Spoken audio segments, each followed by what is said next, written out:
My name is Dan Fanning. I am an average man of 31 years old. My wife, Kimberly, is 28 years old, 5'7", blonde with a killer figure. We met in college during my senior year, dated for 2 years, and got married after graduation. Rocketdyne, an airplane parts manufacturer, had already hired me when we got married. My best friend Brian met Kim's older sister Betty at our wedding. They started dating and got married a year later. Betty was a year older than Kim, with browner hair color, and about 2 inches taller than Kim. Brian was my height, about 6 feet, and weighed 180 pounds. Brian got a job at an up-and-coming software development company across town from my office. We bought houses next to each other in a very nice area that was between our 2 jobs. Betty and Kim worked part-time as accountants for several companies in a local shopping center. During the first 5 years of their marriage, Brian and Betty had 2 children. We weren't so lucky. 5 years into our marriage, Kim announced she was pregnant with our first child, Megan. Kim was so happy that we tried to have a baby for 5 years. We were tested, and my test results showed that I didn't have much chance of becoming a father. But the doctor indicated that under the right circumstances, it was possible. I will never forget the day Kim told me she was pregnant. She came into the living room and jumped onto my lap. She hugged me tightly and planted a huge kiss on my lips. She cupped my face in her hands, looked me straight in the eyes, and announced, "Well, Mr. Fanning, I'd like to announce that you're going to be a dad." I was delighted. I grabbed her tightly by the waist and asked, "Are you sure, dear? I mean, we've been trying for so long. That's for sure?" Kim simply smiled at me and nodded her head. "Yes, I found out today. It must have happened the night we watched adult movies with Betty and Brian. I know we truly lusted after each other that night." I remembered that night and nodded. "Oh yes, we were 2 animals that night, weren't we?" I laughed and hugged her again. The pregnancy proceeded normally, and Kim gave birth to a beautiful baby girl. We named her Megan, and for the next 3.5 years we had a wonderful life together. It all came to an end when Megan was preparing to enter pre-kindergarten. We had to give her various vaccinations required by the school and complete other various tasks. One of these tasks led to the downfall of our family. I had to take Megan to school for her blood test day. This test was to ensure that the school had an accurate record of each child's blood type in case of any emergency requiring immediate blood transfusion. This has now become a common practice due to the rise in foreign and domestic terrorist activities across the country. We arrived, and Megan began to cry as the nurse took a small blood sample. Then we both comforted Megan, and soon she stopped whining. The nurse looked at me and said, "Mr. Fanning, I can take a blood sample from you and also enter it into the database. This will let us know if we should use you or your wife as a blood donor for Megan if the need ever arises." I thought it was a good idea, so I let the nurse take a sample of my blood. Rolling up my sleeve and taking Megan's hand, I thought no more about it and left the school. Megan and I went and had ice cream together. 2 days later, I was in my office when the nurse called me. It took me a while to recognize her when she told me her name. She said she was the school nurse who took the blood samples. I asked, "Oh, hi. Are the samples okay?" "No, there's something wrong with the samples. I really don't know how to tell you this. This happens from time to time to the father of a child we test." "What's happening?" I asked. "Megan has blood type O+. Your blood type is AB." "So what? This just means that my wife, Kim, is a future blood donor, right?" "Well, Mr. Fanning, no. This means there is no way you could be Megan's biological father." The light in the room around me dimmed, my ears began to ring, and the hand holding the telephone receiver began to tremble violently. "I'm sorry. What? I mean that? What the hell do you mean I'm not Megan's father?" I gasped. There is no medical way for a type AB to be the parent of a type O child. Blood just doesn't work that way. I was hoping you would tell me that Megan was adopted, but based on your answer, I can tell that is not the case. "I'm so sorry that my words have such consequences for you," the nurse said, apologetically. I don't remember if I answered her. I just remember realizing later that I was still holding the phone in my hand with a dial tone blaring in my ears. This means Kim is deceiving me. Or at least she was hooking up with someone when she got pregnant. She never changed her attitude or disposition towards me.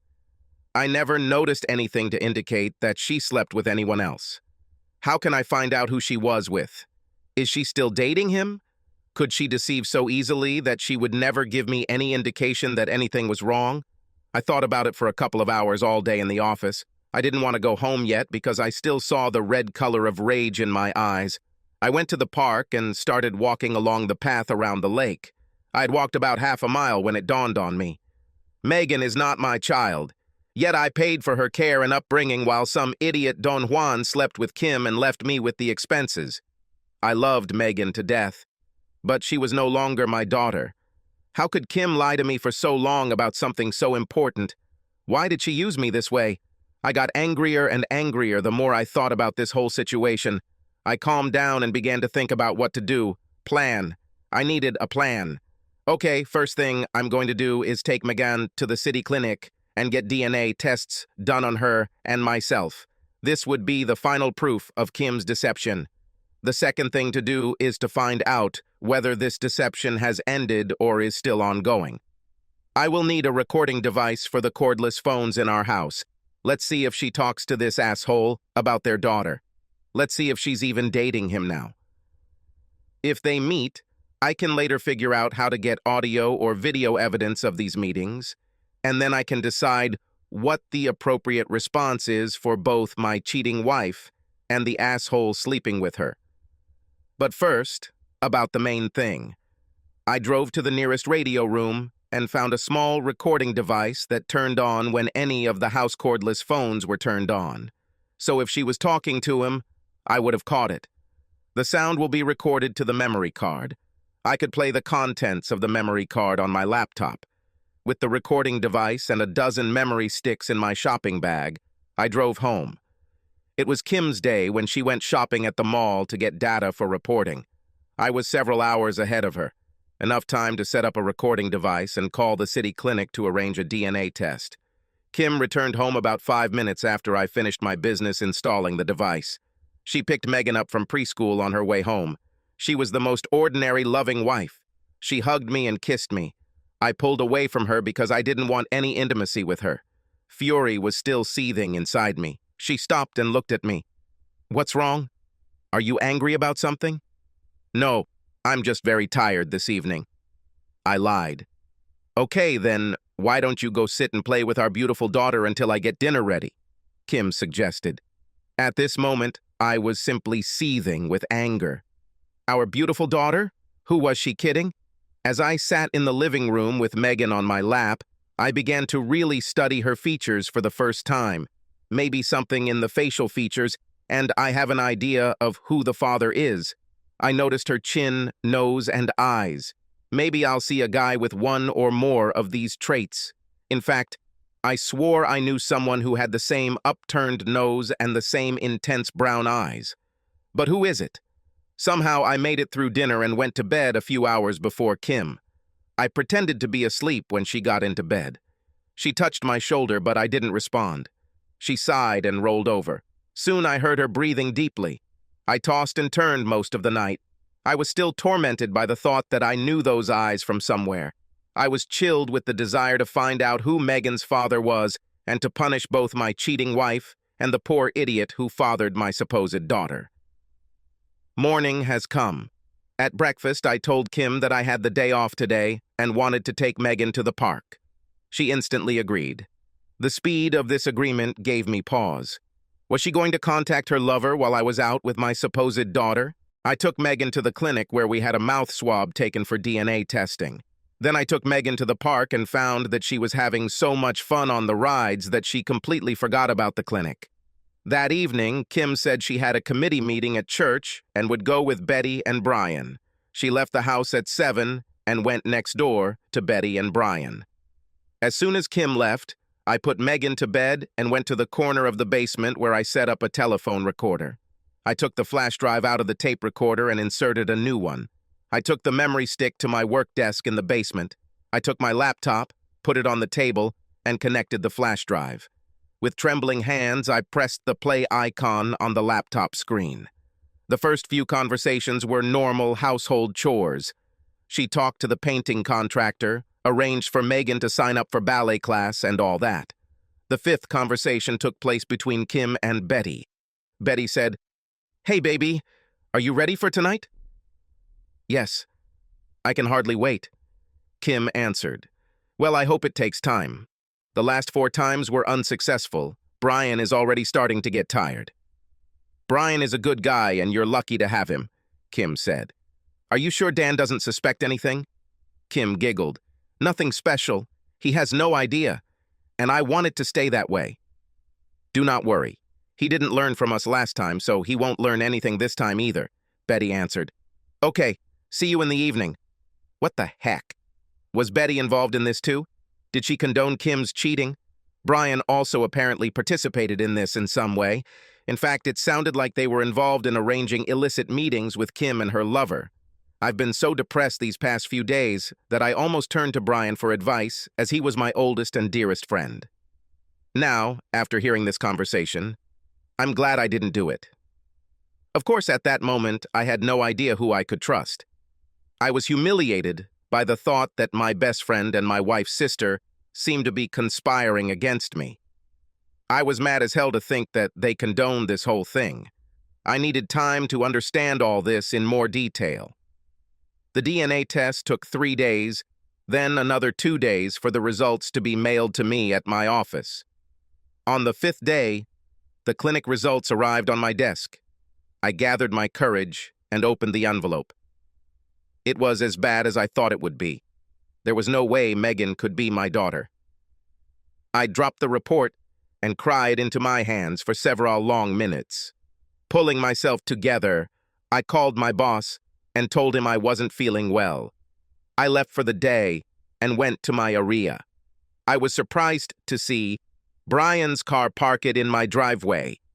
The back of Kim's car was visible through the open garage door. I parked my car about half a block away and dialed my home number from my cell phone. Several rings passed before Kim picked up the phone. She should be able to tell from the caller ID that it's me calling from my cell phone. "Hi, darling. I am very busy now. Can I call you back in about 30 minutes? Kim spoke as if she had lost her breath. "Did I catch you at the wrong time?" I asked. "Yes, I glue wallpaper on the walls of the 3rd bedroom. I'm going to remove the old ones and put on new ones. I've already coated the roll and can't let the glue dry right now." In the background, I thought I heard a man's voice whispering, "Finish the conversation with Dan and let's finally get down to business." I could tell Kim suppressed a giggle and, after a moment's hesitation, said, "Dan, I really need to run. Let me call you in half an hour, okay?" All I could say was, "Fine." Just as I was about to hang up, I heard Kim's voice. "Dan? Or call me in an hour. Thank you, darling." I sat in my car, despairing over this fresh evidence. Brian's car was parked outside my house. From the whispers and giggles I heard, Kim was clearly entertaining someone. Could Brian be so rude as to actually bring Kim's lover into our home? Did she sleep with him in our bed? Suddenly, even worse thoughts came into my head. Was Brian more than just an instigator in this? Can he be a member? It seemed impossible because Betty was obviously aware of everything Kim was doing. Betty, of course, would not have condoned Brian having sex with Kim. God, it was so disgusting to think that one sister would knowingly allow her husband to take advantage of another sister. But what is Brian involved in? Obviously, he knew a lot about what was going on. I was deep in thought about all this when I saw Brian leave my house and get into his car. He drove in the other direction and disappeared around the corner. What the heck? Where's the other guy? Still there? A few minutes later, Kim walked out the door and took the mail out of the mailbox. She was wearing a robe and her hair was wet, as if she had just stepped out of the shower. Could it be Brian? Did Brian make love to her? I cannot believe this. I must be wrong about all this. But what other answer could there be? At this moment, I was completely demoralized. My best friends, my wife, my daughter, are all lying. I returned to the radio room and bought a sound-activated audio recorder. As I was driving to make this purchase, my cell phone rang. It was Kim. Hello, dear. I'm done with wallpaper for today. I'm going to run out, get my hair cut, and pick up Megan. I'll bring some pizza home. I just don't feel like cooking tonight. All I could answer was, okay, see you later at home. I returned to the house to find that there were no sheets on the bed in the master bedroom. Apparently, they were in the washing machine, which was still running. So, is she and the asshole using our marital bed for their fornication? I thought. I put the new recording device under the bed. It used the same memory cards as the telephone voice recorder. I also replaced the memory card in my phone recorder and took it with me when I left the house. I left the house and went to the park. I inserted the memory card into the laptop and heard my wife's first phone conversation of the day. This was with Brian. Hello, Kim. Hi, darling. Kim answered. Is it safe to come now? Oh yeah, Dan went to work and we have all morning to make the baby. Great. I'll be there in 20 minutes. Kim giggled and I heard the phone hang up. So Brian has sex with Kim. I wonder what Betty will say about this. What the hell? Based on other conversations I've heard, Betty knows this. What the hell is going on? At this moment, my confusion was complete. I stayed in the park until it was my usual time to return home from work. I arrived at the house to find my wife and supposed daughter cooking dinner and laughing at some cartoon that was playing on the TV in the kitchen. I was sad to hear that laughter. He will soon disappear. One more piece of evidence, and I would have started divorce proceedings and sued whoever is Megan's father to get my money back for her upbringing and future child support. I'll bide my time until then. I waited 4 days until the weekend to change the memory card in the voice recorder under my bed. I had to wait until Kim went to the grocery store on Saturday. On at least one of the 4 days, the sheets on the bed smelled fresh and clean, as if Kim had washed them again. I took the laptop and memory card down to the basement, plugged it in, and pressed play. The conversation and sounds I heard tore my heart. Brian was definitely saying that. It was definitely Kim, her voice continuing the warm and loving conversation with Brian after that. She clearly wanted Brian to be the father of all her children. Their conversation confirmed that Megan belonged to Brian, not me. This conversation decided their fate. It will take me until Tuesday to plot my revenge, but it would be worth the wait. On Monday, I informed my lawyer of the facts. He began preparing divorce papers and some other civil legal documents for delivery on Tuesday. I went to the bank, withdrew half of the funds, and opened new accounts at another bank. I canceled all my credit cards. I informed Kim's auto loan company that I would no longer be responsible for her debts. I wrote a check for $100,000 from my home equity line and deposited it into my new account. As of Monday evening, I was financially cut off from Kim and had provided her with half of our marital assets, as my lawyer had instructed me to do. A voice recorder under the bed revealed another affair between the betrayed spouses on Monday. A recording of the phone call showed they planned to do it again on Tuesday. I collected all the papers from the lawyer at 3 p.m. and went to the park.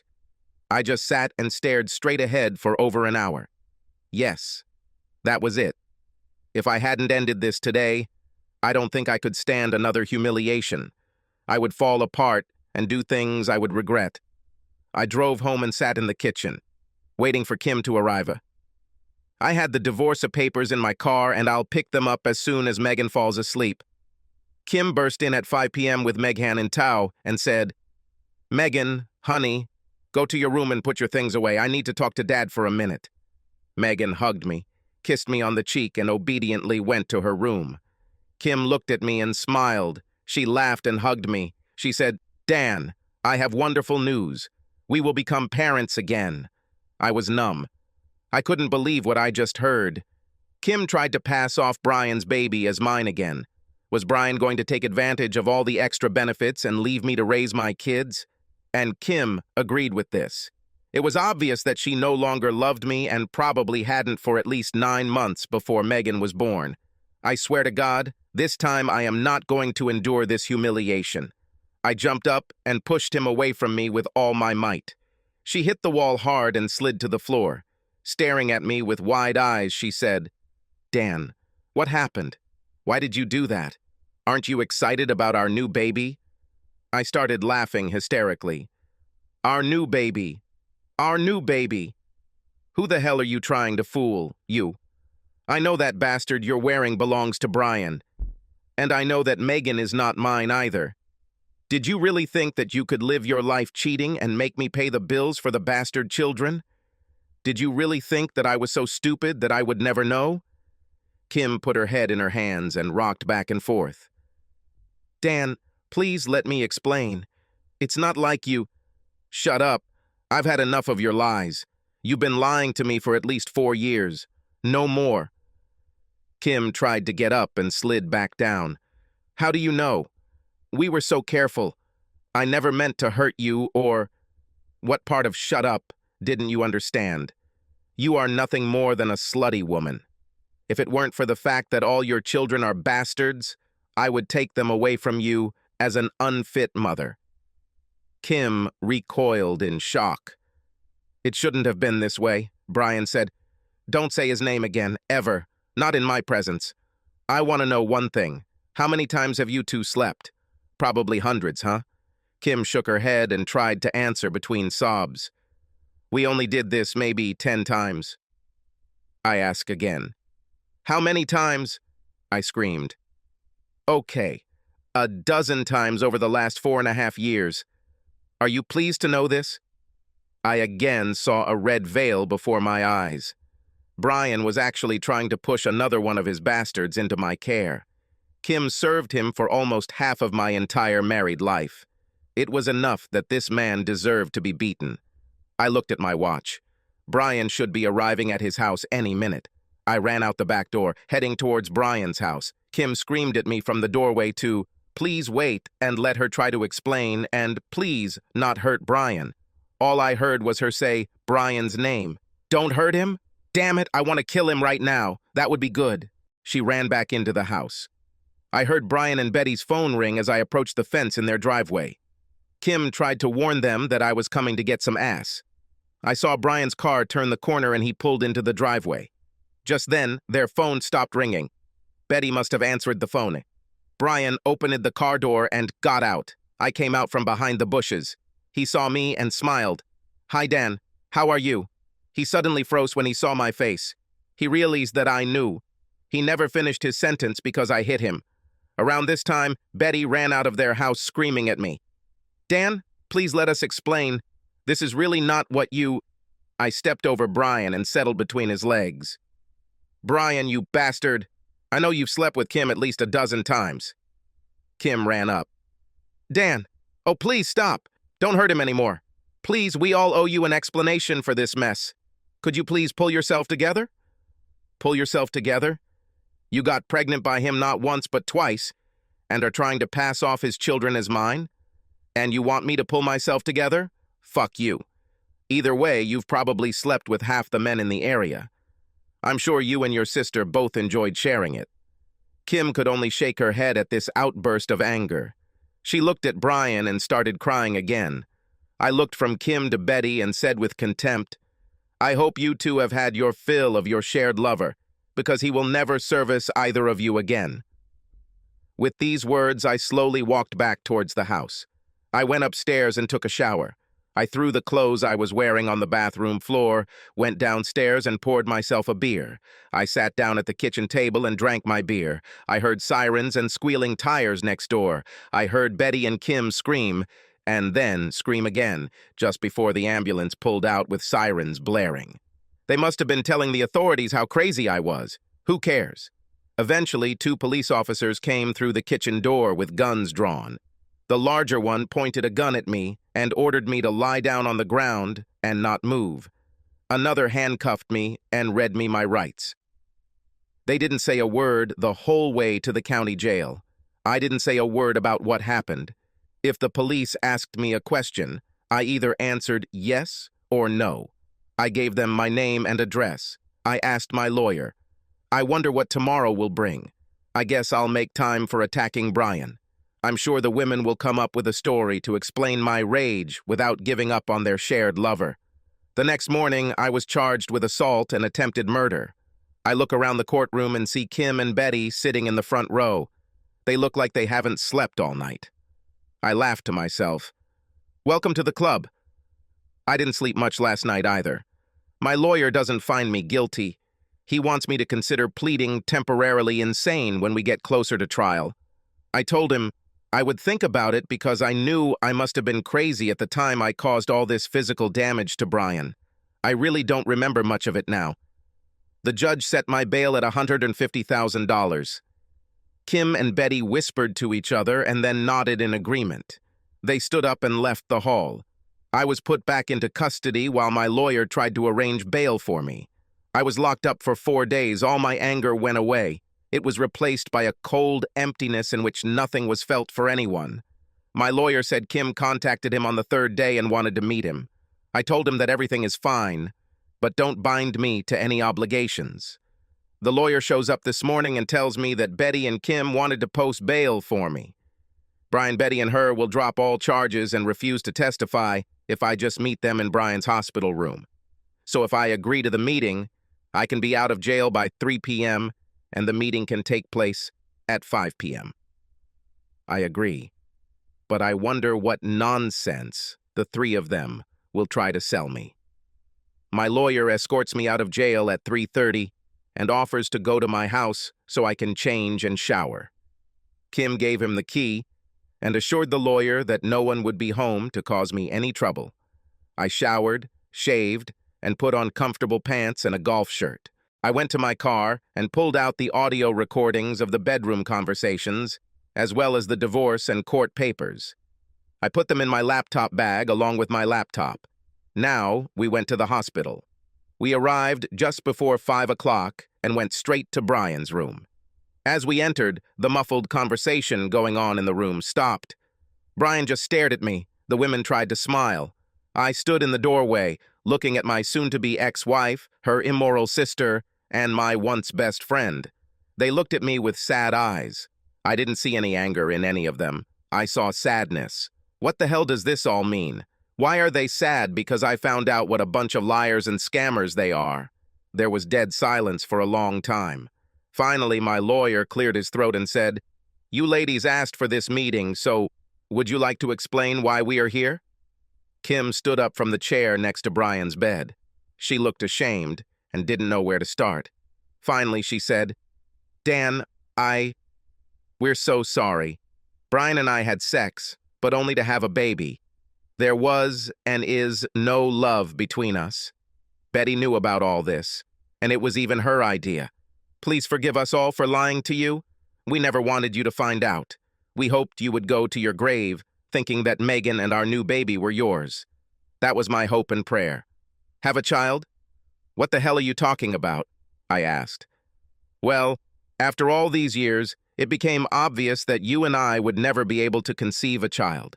I was starting to desperately need a child. I had many long, heartbreaking conversations with Betty about this. She was the one who came up with the idea that Brian was obviously a really prolific guy.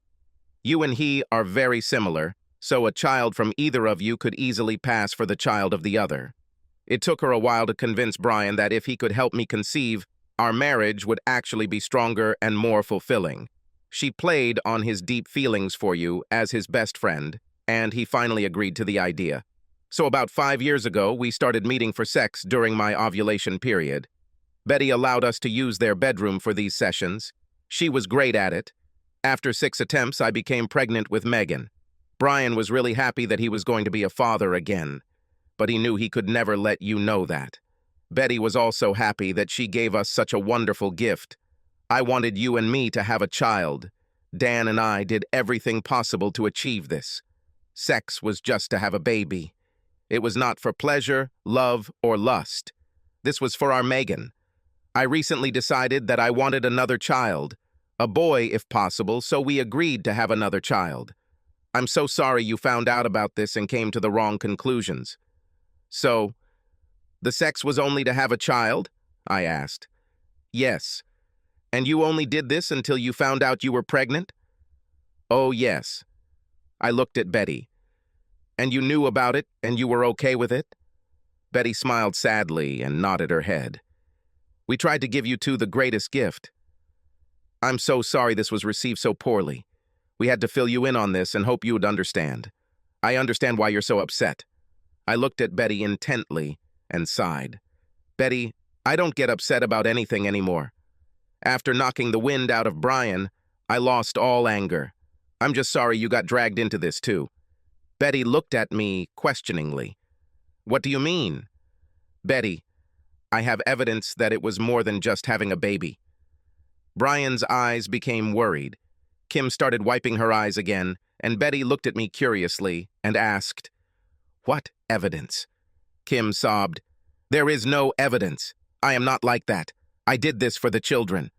Brian nodded his head in agreement with Kim. I shook my head and answered Kim sadly. No, Kim. You may have thought so, but an objective person hearing you two talk would have thought differently. This may have been how it all started, but things are different now, isn't it? I don't understand what you mean. Kim glared back at me, now angry that her motives were being questioned. Okay, if you want to prolong this farce, then let's just present the evidence and ask a few simple questions. Your answers to these questions will determine the fate of everyone in this room and the future of all our children. I reach it into my laptop bag and pull it out the laptop and memory, stick from under the tape recorder under the bed. This conversation was recorded in our bedroom for the last time. This was the straw that broke my back and made it impossible to forgive Kim or Brian. From the recording, it was clear even to a fool that they were doing this not for the sake of the children, but for their own pleasure. I turned off the film. Betty's eyes got bigger and bigger as the tape played. Well, Kim, this conversation seems to indicate that you are ready to make love to him anytime he wants it and in any way he wants it. Yes or no? I asked her. No. I don't know. It really sounded like you two became real lovers. I'm not happy with what I heard. I need to think about this a little. I pressed play again, and the voices returned. Betty's eyes were now burning holes into her sister and Brian. I turned off the recording again. So, Kim, I'm guessing you two have come up with some new way to get you pregnant? At this point, Kim simply lowered her head. Betty walked over to Kim and stood in front of her. She grabbed her sister by the shoulders and shook her. I give you the greatest gift one sister can give another, and what do you do with it? Betty let go of Kim and stepped back, then punched her. I intervened. Now I'm going to ask this once and once only. Did you sleep after you found out you achieved your goal of having a baby? Kim sobbed. No, never. I sighed and turned the recording back on. We heard Brian ask Kim, when are you going to tell Dan you're pregnant again? I'm glad we've been able to meet a couple of times since you found out. It was nice to be with you and know that we were going to have a baby. Kim sighed. Perhaps on Tuesday. This will give us another chance to be together. Betty sobbed and ran out of the room at those last words on the tape. I turned off the recording. Well, Kim, obviously you slept a few times after you found out you were pregnant. Kim exclaimed, You do not understand. When two people create such a miracle as a child, they share a certain amount of devotion and affection, but it was never meant to replace you or Betty in our lives.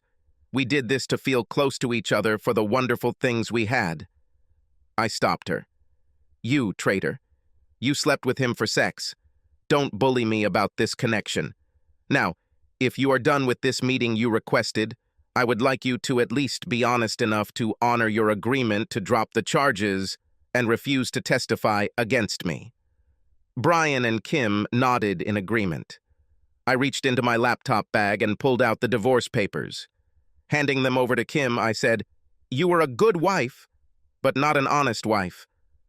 You lied, cheated, and cuckolded me. Notice of divorce due to irreconcilable differences is hereby given to you. If you challenge this, you will hear this recording and others in court. You understand this? Kim nodded and took the papers. I also told her about the change in bank account and credit card status.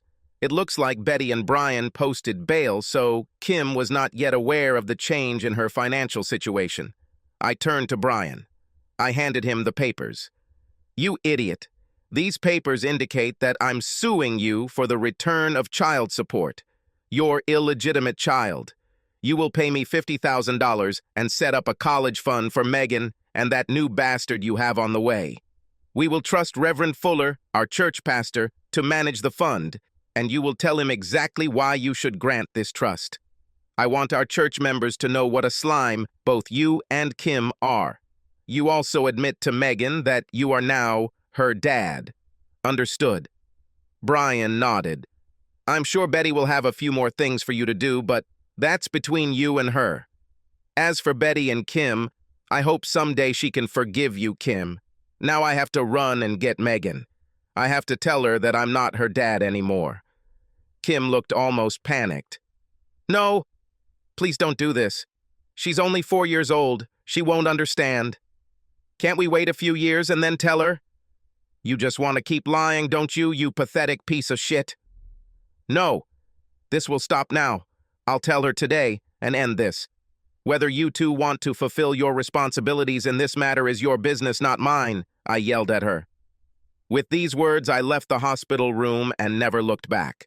Brian tried to back out of our deal not to testify and to drop the charges. I jumped bail and didn't show up for my first court hearing. Once the judge revoked my bail and issued a bench warrant, I returned to serve 3 months. Of course, Betty and Brian lost the money they put up for my bail. Brian eventually dropped his charges and refused any further interaction with the DA's office. But his actions cost him his wife. Betty divorced him within a year, his children, his home, half his property. As far as I know, Kim never saw him after that day in the hospital room. Just a few weeks, and Kim's happy home turned into ruins. At that moment, Kim lost her husband, lover, and sister. My name is Dan Fanning. I have aged several years. I'm now 36 and divorced from my ex-wife, Kimberly. I left the meeting with my wife, Kim, her sister, Betty, and my dorky brother-in-law, Brian. I discovered that Brian was the father of my daughter, Megan, and had gotten Kim pregnant again. I also discovered that Betty was a willing participant in this farce, and in fact it was she who came up with the idea that her husband should impregnate my wife, since it was not working out for me. After this whole ugly situation, I started calling them the Three Musketeers. The Three Musketeers posted my bail after I spent a few days in jail for beating up Brian. They asked that I attend a meeting with the three of them in exchange for them posting bail and promising to drop the charges and not assist the DA in building the case against me. The meeting was to take place in Brian's hospital room. I was in a meeting where I heard Kim's lame excuse that she was only using Brian to just make babies and that she only loved me. She told me that I was the only real father of our daughter and unborn child. Betty became unstuck when I played the audio of Kim and Brian's last contact in my marital bed in my home. She allowed Kim to use Brian to conceive a child, but was furious when she learned that Kim and Brian were apparently not just doing this to conceive a child, and that they continued to work out after Kim found out she was pregnant. I left the meeting after serving Kim with divorce papers and Brian with a claim for my expenses in caring for Megan since her birth. I went to preschool, picked up Megan, and took her home. While filing for my wife's divorce was difficult, this conversation I was about to have with Megan was bound to break my heart. I asked Megan to sit at the kitchen table and handed her a bowl of ice cream. She sat there, scooping up little pieces of ice cream with her spoon and licking the spoon clean. She looked at me with her innocent blue eyes and waited for me to say something.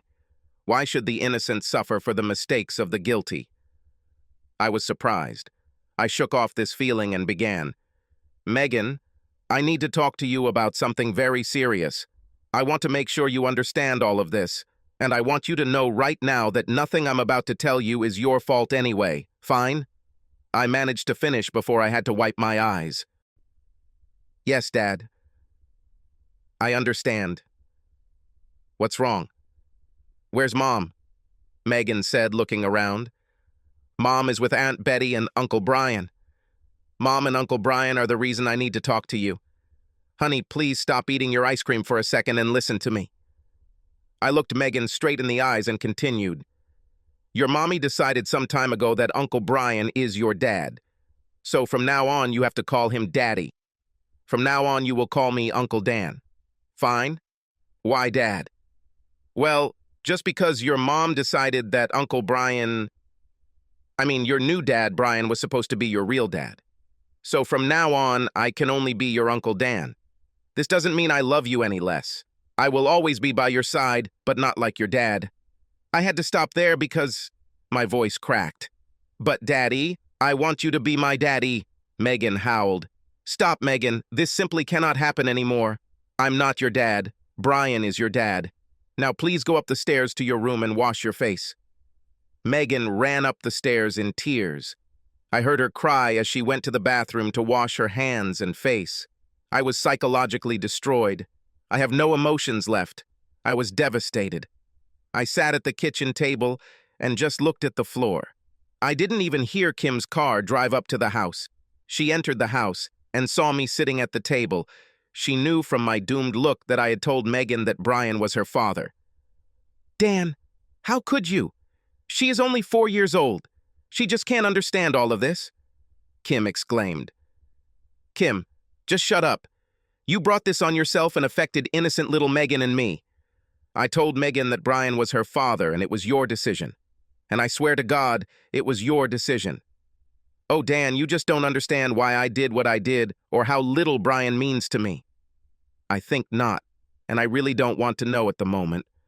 All I know is your baby is upstairs in tears, and there is nothing I can do to make him feel better. I suggest you take care of Megan's emotional needs while I take care of mine. With these words, I left the house and never appeared in it again. I heard from some friends that Betty filed for divorce from Brian, and Brian moved out of the area. He was too embarrassed by how our kind reverend at church talked about Brian's reason for setting up trust funds for Megan and the unborn child. I also heard that Betty told her parents why she was divorcing Brian and that her own sister was the cheater who set it all up. Betty and Kim's father refused to have anything to do with Kim. Their mother was at least polite to Kim, but stayed away from her because of her father's reaction. It turned out that their mother became addicted to the bottle to relieve the stress of dealing with her 2 daughters and husband. She would sometimes sneak out of her house to do something for Kim when Kim needed help.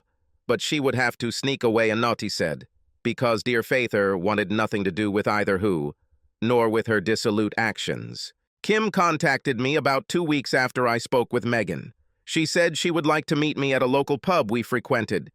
She said that she just needed to explain herself to me and ask me for Christian forgiveness.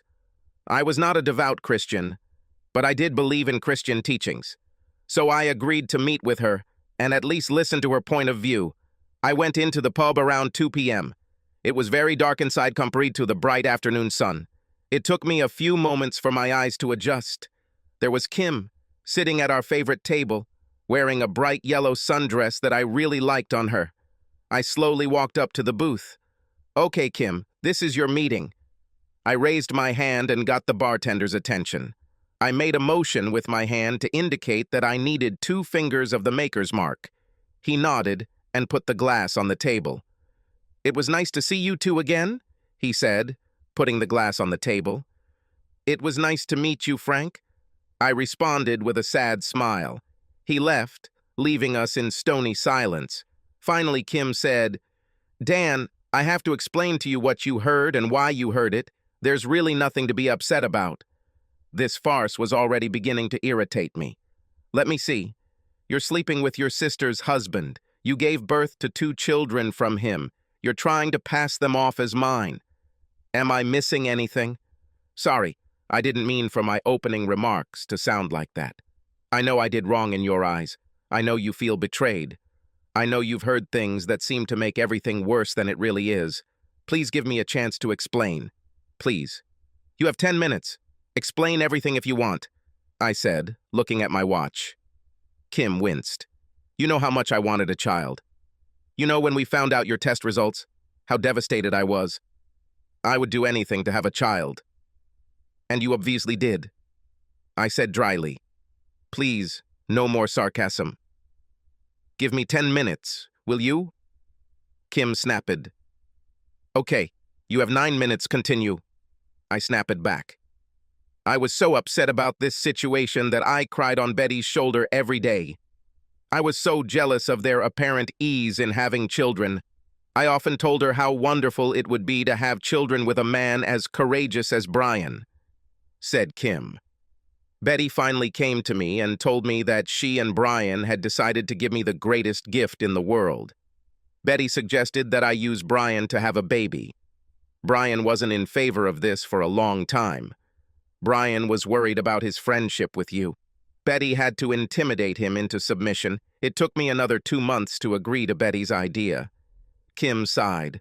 The first 2 times we tried to have a child were unsuccessful? Well, that obviously wasn't a problem later from what I heard, was it? I barked. No, that's not true. No, shut up and let me explain. Kim snapped back. I read everything I could read about how to get pregnant. The doctor gave me a pamphlet that said the more open a couple is with each other, the greater the chance of conceiving. I took this to heart. Kim continued, the next time Brian and I were together, I told him he had to do his best. He simply nodded and got to work.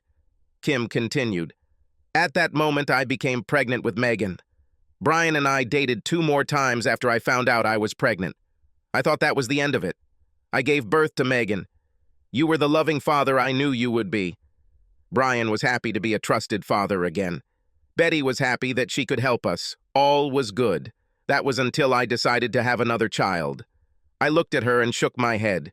Did you really think that I would agree to be the fictitious father of an illegitimate child? You don't know me very well, do you? Kim smiled. Oh dear, I know you very well. I know that you are committed to Christian values, even if you don't go to church every Sunday. I never expected you to find out about me and Brian. In any case, I decided to have another child. Brian and Betty were all for it. I think you heard Betty's phone call to me about getting together for a 4th try. Brian and I had sex that day. When I got home, I was still excited. Do you remember that night when we had the best sex of our lives? Asked Kim. Oh my God, yes, that was great. I thought you were a wild woman. I was reminiscing. Suddenly it dawned on me. You mean you were with Brian earlier that day, and I had some sloppy seconds? Kim nodded, but then said, it wasn't a sloppy second. I cleaned myself up, and many hours passed after that when I actually attacked you. I wouldn't do that to you. Did you let me? I faltered. How could you think so badly of me? My love, I didn't think so badly of you.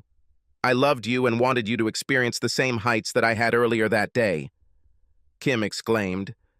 Kim then continued. After some time, I found out that I was pregnant again. Brian and I met 2 more times to celebrate our creation. Then it was all over.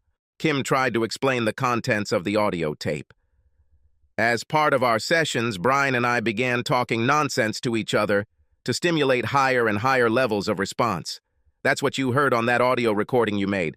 She just sat and looked at me, letting her words sink into my brain. Kim, you can call it celebrating, but I call it sex. You can call it sessions, but I call it cheating. You may still think that what you did was okay because you had good reasons. But this is not normal. Have you ever thought about what might happen if you and I experimented with these heightened responses? My chances of becoming a father are low. This doesn't mean it doesn't exist. Maybe if we had the opportunity to experience the heights that Brian experienced, you could get pregnant from me. Have you ever thought about this? The marriage is over, Kim. I could never make love to you again, even if I wanted to. All I can think about is that Brian got there first. Goodbye. I turned around again and stared at her. You asked me for Christian forgiveness. I can't give this to you. What I will do is forget that I ever knew you. It may take years, but I will forget you. So go and ask your God for forgiveness. You won't get anything here. With that, I stood up and left Kim sitting in the booth. She put her head in her hands as I left the pub. I settled in a small apartment that I could rent for a month.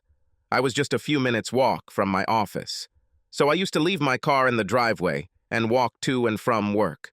I was still angry about how Kim had seemingly ruined our marriage. Did she really think that I would never know, or maybe she wouldn't care when I found out? One evening, while returning home from the office, I saw someone sitting on the porch step of my apartment. It was Kim. She looked very tired and without makeup.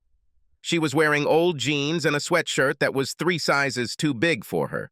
She stood up when I approached. Dan, can I talk to you for a minute? About what? Betty disowned me as a sister. My own mother and father treat me like a leper, and most people in our church treat me like an unclean pagan. I have no one to turn to now. I know I don't deserve this in your eyes, but can I ask you a favor? What about asshole Brian? Make him help you, I yelled at her. I can't. He left the city and will not return here again. Kim cried. I need you.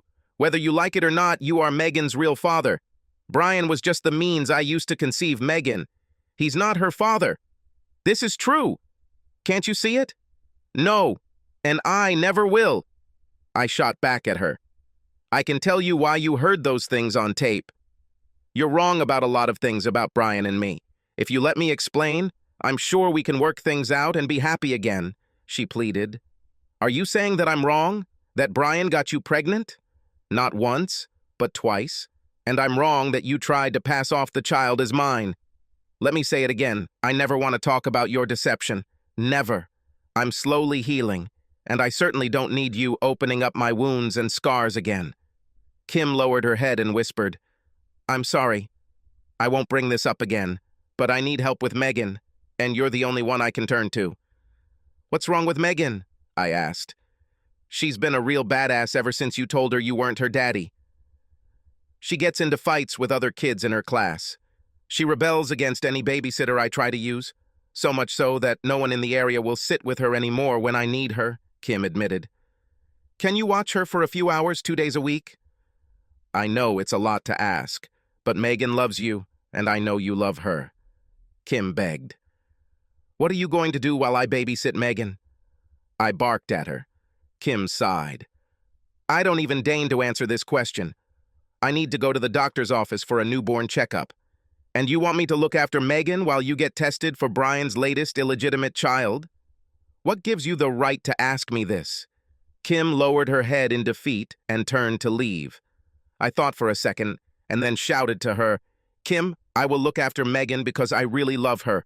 This is for Megan, not for you, okay? Maybe I can help her deal with this bad behavior she is doing. Kim turned around and a small smile played on her lips. Thank you, Dan. Deep down, you're still a good person. I'm so sorry for what I turned you into. 2 days later, Kim delivered Megan to me. Since I was so close to home from the office, it was easy to take a couple of hours off early and babysit. Megan ran to my front door when I opened it and jumped into my arms. She hugged me and muttered, Oh, Daddy, I missed you so much.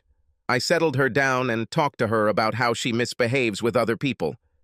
She looked at me and nodded her head and then said, Dad, can you come home now? I miss you. I almost cried. I touched her lips with my finger and said, Megan, you can't say that. I'm not your dad. Brian is your dad. Do you remember our previous conversation? Megan frowned and said, But Mom says Uncle Brian was only there for me to be born, but you're my real dad. She says, You are my real dad in all the ways that really matter. I shook my head. No, honey, this is wrong. I'm nothing more than an uncle to you. Your dad is Brian. Megan cried herself to sleep on my couch. What nonsense is Kim filling this kid's head with? I thought about it. No wonder the child is acting up. She must be confused by all the important people in her life telling her contradictory things. When Kim returned from the doctor, I loudly argued with her about what she was still saying to Megan. Kim, you still can't be honest, can you? Brian is Megan's father, not me. So stop filling her head with this nonsense about me being her father. Kim shook her head. Dan, you are Megan's father in every way, shape, and form that is important to a little girl. She is your daughter, even if you refuse to acknowledge her as such. Brian was simply a convenient method of insemination. I started laughing. Give me a break. I heard you two whispering sweet nothings to each other. I heard you admit that you were a fool, even after fertilization. So don't bullshit me. The same scene played out for the next 6 weeks straight. Megan still said the words to her mother that I was her father. Megan became more and more confused and hostile. I finally figured out the whole situation when Kim came to pick up Megan in week 6. Kim, I can't watch Megan anymore. All this nonsense you fill her head with about me being her father is just poisoning her and me. Let someone else watch her because I just can't stand to see her being torn apart like this anymore." There was now a sadness in Kim's sad eyes that I had never seen before. "Okay, Dan, you win. Tonight I will tell her that Brian is her father and you are not. Are you happy now?" "No, Kim, I'm not happy. But what must be done must be done. Maybe we can arrange a few more visits with me after the shock she gets from talking to you about this. I still love it." "I don't think so." Kim stopped me. "You are either in her life or you are not. I can't do this anymore either. I'll ask Mom to look after her." "Do not do that. You know your mom has been drinking too much lately." "I wouldn't trust her to look after a small child," I said. She just looked at me, turned, and walked away. With that, she drove Megan home. And that was the last time I saw Megan. The following week, Kim asked her mother to look after Megan since no one else would do it. Kim had a late afternoon appointment with her OB/GYN. She had trouble carrying the baby to term due to stress caused by lack of sleep, emotional trauma, and poor diet. She asked her mother to pick Megan up from school and babysit her at my old home. As I mentioned earlier, her mom apparently became addicted to alcohol because of Kim and Betty's fight. Her mom was drunk when she picked Megan up. She drove straight through a red light and was hit 18-wheeler by a truck. Her mother died instantly. Megan was in a coma for 3 weeks before dying. I went to see Megan every day. I held her hand, read her favorite stories, and brushed her hair. I was her daddy for those 3 weeks. I stood on one side of Megan's coffin and looked at Kim on the other side. She looked at me through her tears, and I mouthed, "You killed her. You've made more bad decisions." Kim collapsed and sobbed uncontrollably. She was committed to a psychiatric facility for a month after the funeral. Her own father refused to visit her. He ranted about how Kim was responsible for the loss of his wife and granddaughter. He died 2 months after the funeral. He left a note blaming Kim for being the sole reason for his depression. Betty never forgave Kim for her part in the death of their mother and father. Kim and Brian had a baby, a boy, but Kim didn't even understand what was happening. Mentally, she lived somewhere else, and at another time. Betty took custody of the child. His name was Daniel Bryan Fanning. Apparently, Betty retained her sense of humor by naming the baby after her ex-husband and me.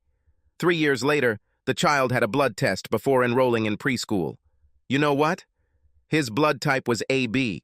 Apparently, that one night where Kim brought me to the sexual heights she enjoyed with Brian was enough to turn my rare little swimmers into supermen.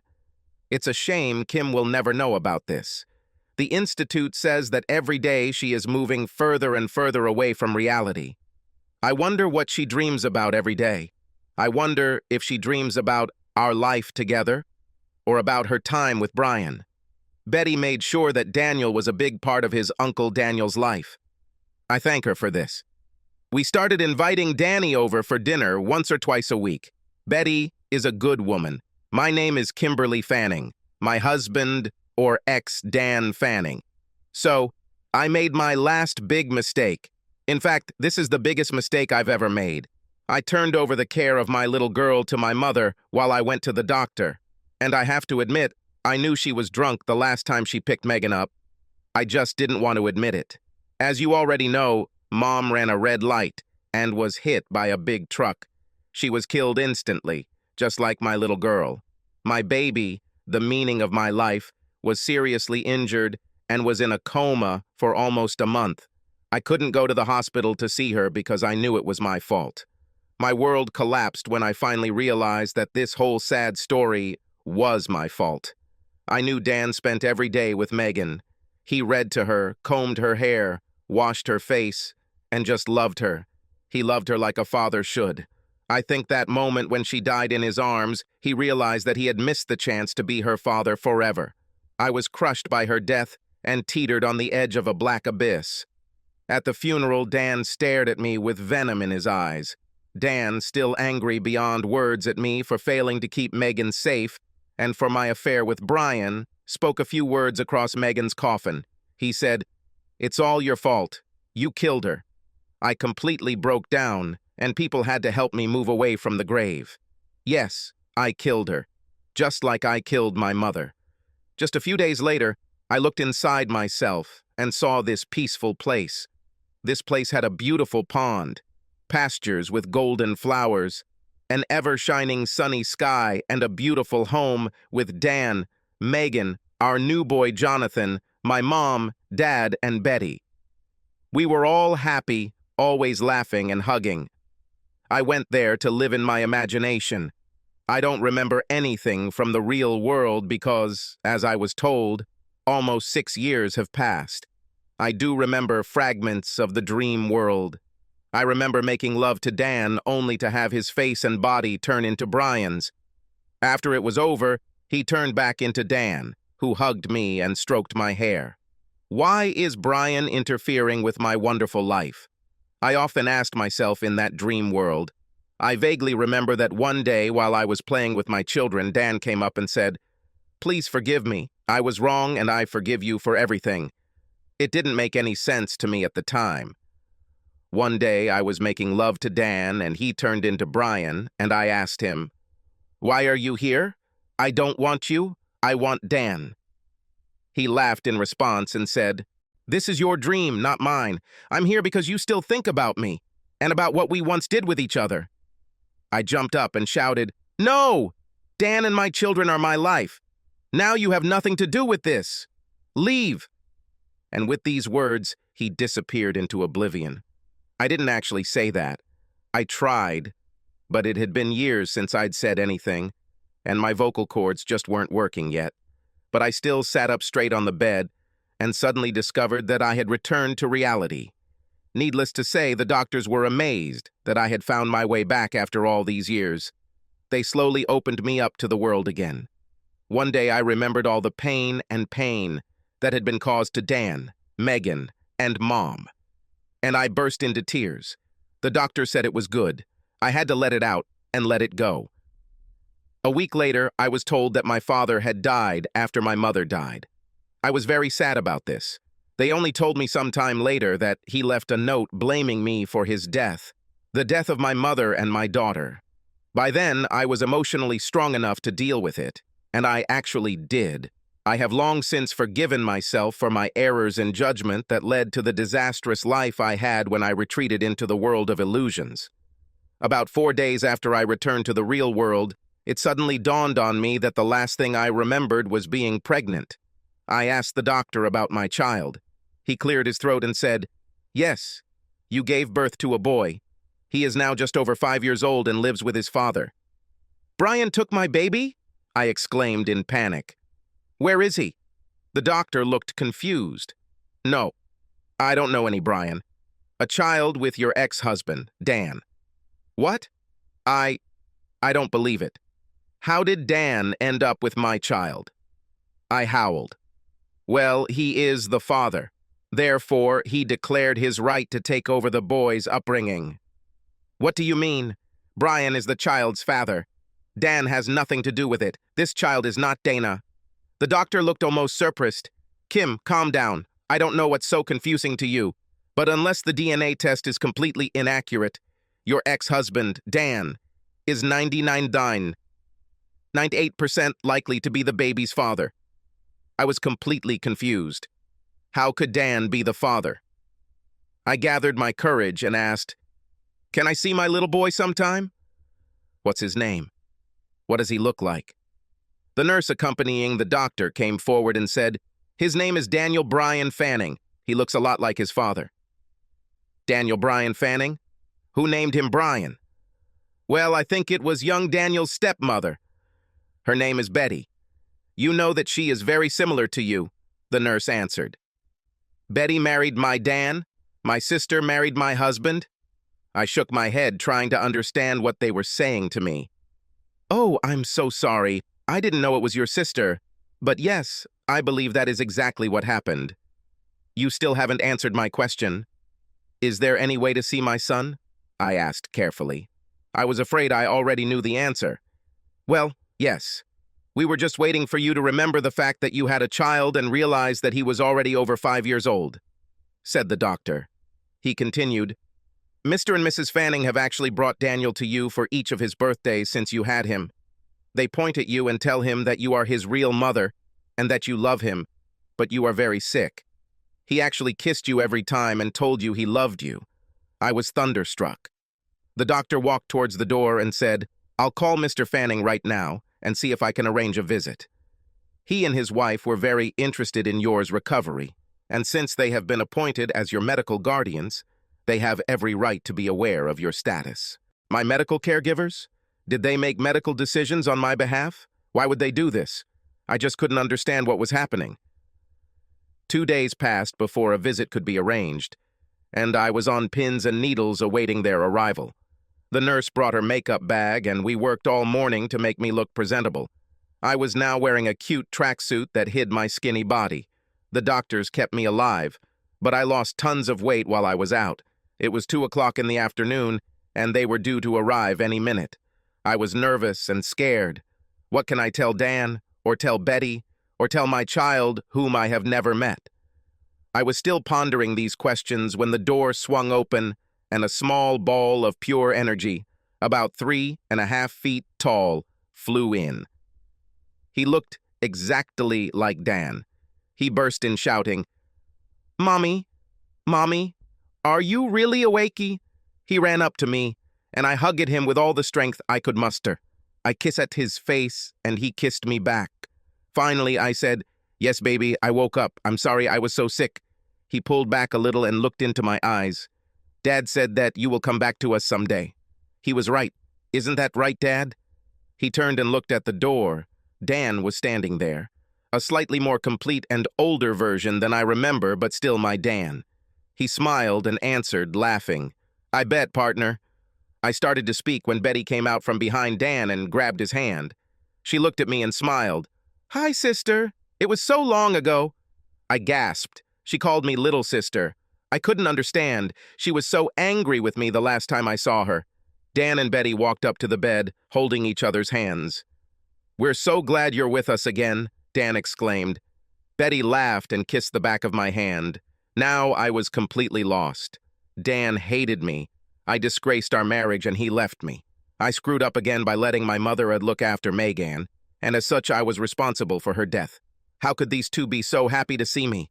I hesitantly said hello and asked them this question when I started crying. Dan squeezed my hand and said, "Many years later, the pain of it all is long gone. Betty convinced me that I had to forgive you, otherwise she wouldn't have married me. I must have looked depressed because Betty said, 'Sis, I know it seems like yesterday to you, but almost 6 years have passed it. I had kids who needed a father, and Dan had your boy who needed a mother. We both felt the same pain from the results of my terrible idea. We both needed to be held and wanted. It took Dan quite a long time to even trust me after my role in this whole fiasco, but in the end, he forgave me. I've already forgiven you since I was the one who brought you and Brian together. I had to forgive you, before I could forgive myself." Betty paused long enough to calm herself, and then continued. "When Dan asked me to marry him, I could tell he still had the bitterness that would ultimately destroy him and the family he so desperately wanted. I worked with him for several months, showing him that the entire set of events was not, in fact, someone's intentional act. Everything that happened, it just got out of control. He really knows that you adored him, even when you were with Brian. One day he finally came to you, and although you didn't hear him, he asked for your forgiveness. I remember this. At that time, it was just a random event that imposed itself on the world of my dreams. But I remember Dan asking me for forgiveness and granting me his forgiveness," I said excitedly. Dan smiled and said, "Absolutely right. You've been here sometimes, haven't you?" Betty continued, "Sis, I'm now married to Dan. We love each other. We are raising a group of wonderful children. Your baby is very dear to us. But we understand that a mother needs to be close to her son and know him. That's why we suggest you spend time with your little one every weekend. Daniel, and you can come to our holiday meetings." I should have known this and tried to ask, how come little Daniel is considered Dan's son? I mean, me and Brian, You know, Brian and I. Dan laughed. Well, Kim, it looks like even though he tried, I was the one who did it. Apparently, that one night of extreme passion we had was enough for you to give birth to the child you so desperately wanted. Betty squeezed my hand to get my attention and said, 2 years ago, we had our own child, little Sarah, and I'm pregnant again. I lay back on the bed pillow and thought about everything. If I asked Dan for money, artificial fertilization, or if I had taken a clinical approach with Brian without passion, or if I had not wanted a second child, or if I had simply tried to warm up my loving husband, as I did with Brian, none of this would have happened. I sighed and thought, if only, if only. As my grandfather told me, make a wish in one hand, spit in the other, and see which one is filled first. But I was determined to do better and be the moral person I knew I could be. I accepted their offer and spent many happy times in their home, playing with the children and loving my son. I met a very nice man named Henry. He worked for Dan, and Dan always thought he would be good for me. He also wanted children. We're getting married in 2 weeks. After all, he must make me an honest woman. Yes, I'm pregnant. My doctor tells me it's twins. Subscribe to our channel so that your second chaff doesn't cheat on you, and go ahead and listen to the next story, because this story is nothing compared to the next one.